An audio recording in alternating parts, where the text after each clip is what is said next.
Sveiki moksleiviai, šiandien pradedam pamokų ciklą objektinis programavimas interneto multimedija ir supažindinu su labai populiaria programa Macromedia Flash arba kitaip šnekant gali būti ir Adobe Flash. Jie susirasti, va čia sena mūsų Flash'o programa, kurią galima atsisiųsti 30 dienų ir ją pasileiskime. Va toks, reiškia, darbas, toks va langas, tokia programa yra. Čia galime, jeigu toks langas iššoka, truputį sutraukti juos. Čia piešimo įrankiai, čia pagrindinis langas, kur mes piešiame. Ir čia yra langas, kuris redaguoja šitą langą. Čia yra kadrai.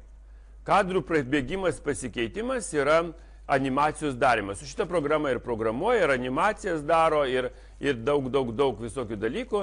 Todėl aš ją pasirinkau kaip interneto ir objektinio programavimo pradžią. Tai šiandieną bus paaiškinami piešimo įrankiai ir kaip nupiešti animuotą žmogiuką. Paimkime ovalą ir jūs tą patį padarysite man pamokos metu. Sakykime, čia raudona įsipildė, bet mums reikia, kad būtų baltas veidas, o horizontai būtų juodi. Tai aišku, prieš tai buvo galima sujungti, bet sakykime, proga man parodyti, kaip dirba kiti įrankiai. Dabar akutės mes pasidarome. Akutės nusipiešiame. Ir nosytę. Įrankis pieštukas gali būti trijų galimybių. Tai yra, kada kampuotai pieši, truputį apvalina ir kada kaip nupieši, taip ir bus. Tai aš paimu, kaip nupieši, taip ir bus. Va, aš tokį paimiu. Va. Na ir dabar teptuką įsijungiu. Teptuko storį galima irgi reguliuoti. Aš pasiimu plonesnį ir įsijungiu raudoną spalvą, kad galėčiau nupiešti šypsenėlę. Dabar plaukus nupiešiu. Padarysiu juodą. Ne? Va čia kažkoks, ne?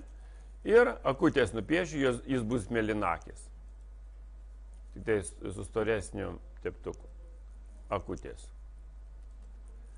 Štai mūsų žmogiukas nupieštas, dabar jį reikia, kad jis būtų animuotas. Tai nueiname į kadrą, va čia, kur yra kadrų juosta, pasididinam, kad gerai matytume, lač, ir padarome su F7, klaviatūroje randame F7, 4 kartus papildomus kadrus dar padarom. Va kadrai.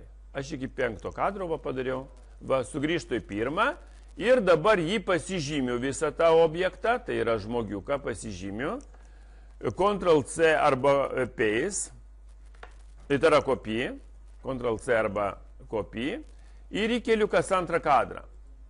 Ta patį, bet įdomiai įkeliu ne Paste įmetu, bet yra specialiai parodytas Paste infliacija.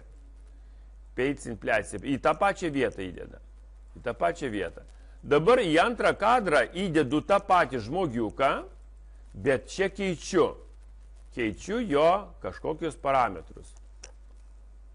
Akutės pakeisiu, jos kitaip žiūrės. Ir lūpas pakeisiu.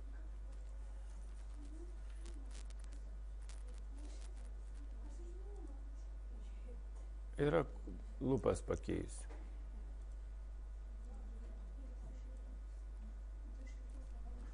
Va. Na ir dabar išsaugosiu. Išsaugoju, Ctrl-C ir Paste infliacija. Dabar pažiūrėkim, kaip atrodys. Čia galima greitį reguliuoti, va su šito frame rate aš padarau, sakykime, 5. Va. Ir pasižiūrėti pabandymui, tai yra Ctrl. Ctrl, Test Movie. Ir žiūrim, kaip lakso, ne? Tarsi šnekėtų, ne? Galima lūpų padėti kitokią padaryti ir taip toliau. Tai dabar dar parodau, kaip įsaugo tokį failą ir kokį reikia darbą atsiųsti. Tai paspaudžiame failę, Save As, nurodote darbalaukį, prieš tai susikurdami aplankalą. Darbalaukis reikalingas. Susikuriam aplankalą, savo vardo, vardas jūsų ir klasė, ir atsidarę šitą failą išsaugojam. Išsaugojam, sakykime, pamokos numeriu. Šitą pamoką vadinasi 15. Įrašyti. Ir toliau, jeigu norime internete panaudoti tą failą arba bet kur nunešti, tai dar reikėtų paspausti failį ir paspauti publish. Dabar pažiūrėkim, kas su tais kadrais pasidarė. Nueinam, va, čia yra tas aplankalas ir tam aplankalė iš 3 failai.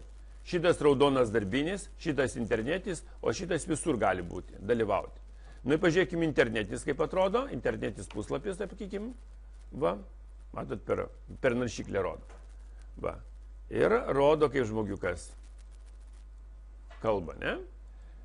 Šitą rodom paprastą flash movie, tai rodom jisai paprastų tokių. Jį gali be interneto rodyti šitą failą. Svarbu, kad būtų flash playeris. Na va, tai sėkmės jums padaryti šitą darbelį. Ačiū, kad žiūrėjote.